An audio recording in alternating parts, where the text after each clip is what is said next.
Masih bersama saya Ibnu Fadil, pemirsa Anda kembali menyaksikan 3 berita utama Kaltim hari ini.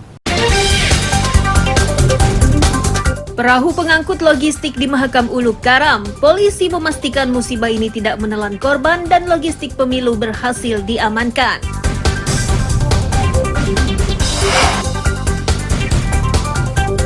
Di segmen 2 kami ulas kekuatan politik tahun 2014 dan 2019. Lalu bagaimana dengan tahun 2024? Simak ulasan lengkapnya. Penjabat Gubernur Kaltim gelar sayembara ke semua TPS. Mereka akan diberi hadiah jika capaian pemilihnya lebih 90%.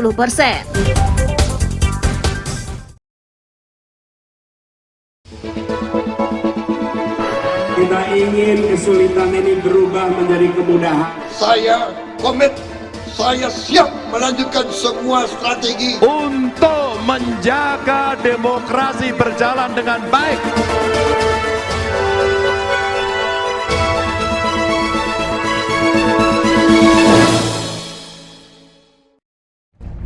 Dari puluhan provinsi yang ada di Indonesia, 5 diantaranya kerap dinilai sebagai provinsi kunci. Selain memiliki pemilih dan alokasi jumlah kursi yang banyak, kelimanya dianggap menjadi representasi mewakili pilihan warga yang beragam, baik di Jawa maupun luar Jawa. Yang pertama adalah Jawa Barat. Di pemilu tahun 2014, partai politik yang menguasai provinsi dengan jumlah pemilih terbanyak di Indonesia adalah PDI Perjuangan dengan jumlah raihan suara 19,63%. Tapi 5 tahun kemudian, Partai Gerindra berhasil menyingkirkan PDIP dengan raihan suara 17,65%.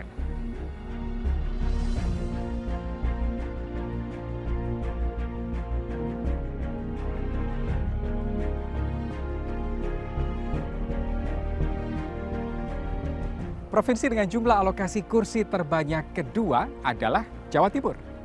Di pemilu 2014, Jatim dikuasai oleh PDI Perjuangan dengan raihan suara 17,91%. Di 2019, ternyata Jawa Timur juga masih merah, bahkan dengan suara lebih banyak, yakni 19,41%.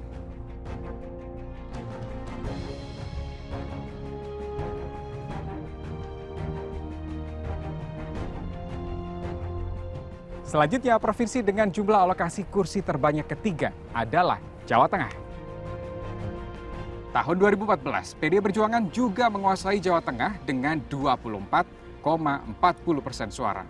Nah, di 2019, ternyata hampir sama dengan Jawa Timur.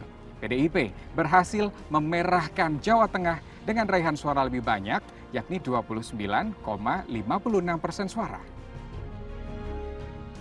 Di pemilu tahun 2014, Sumatera Utara menyumbang lebih banyak kursi legislatif bagi Partai Golkar dengan raihan suara 16,40%. Tapi di tahun 2019 digeser oleh PDI Perjuangan dengan raihan suara 20,72%.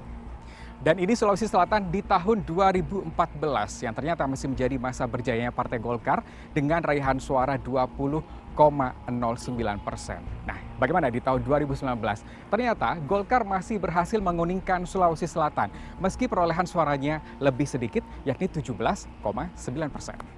Dalam 2 pemilu terakhir, kelima provinsi tadi, Jawa Barat, Jawa Tengah, Jawa Timur, Sumatera Utara, dan Sulawesi Selatan menjadi 5 provinsi penting bagi mereka yang berkontestasi. Terlepas dari 5 provinsi kunci yang menjadi medan perang perebutan suara tadi, sejatinya nasib bangsa Indonesia 5 tahun ke depan ditentukan oleh tangan tiap orang yang masuk dalam daftar 204,8 juta pemilih tetap di pemilu 2024. Termasuk saya, Anda, dimanapun Anda berada. Kita ingin kesulitan ini berubah menjadi kemudahan. saya komit, saya siap melanjutkan semua strategi Untuk menjaga demokrasi berjalan dengan baik.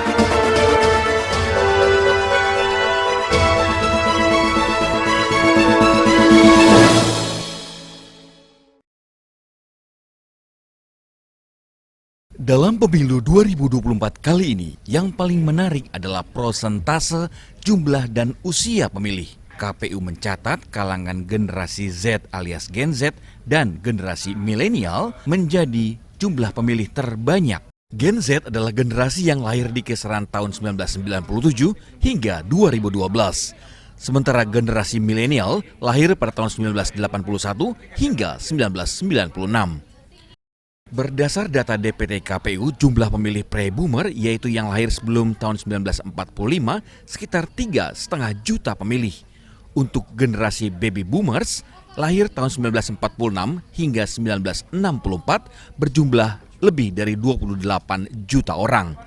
Untuk Gen X yang lahir tahun 1965 hingga 1980, jumlah pemilihnya hampir 57,5 juta pemilih.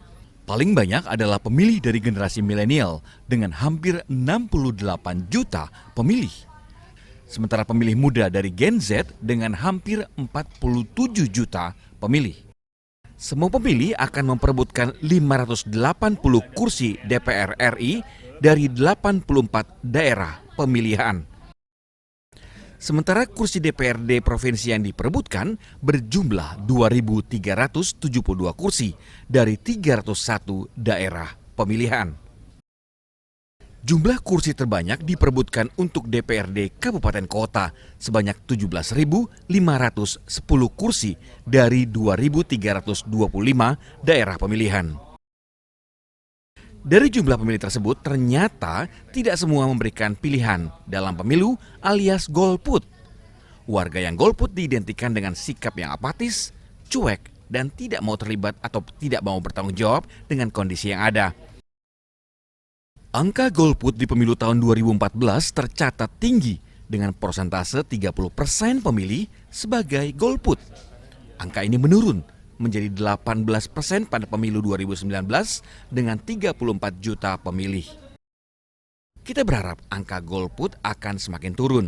Partisipasi warga sebagai pemilih adalah bagian dari tanggung jawab menentukan nasib bangsa 5 tahun ke depan. Tim Liputan melaporkan.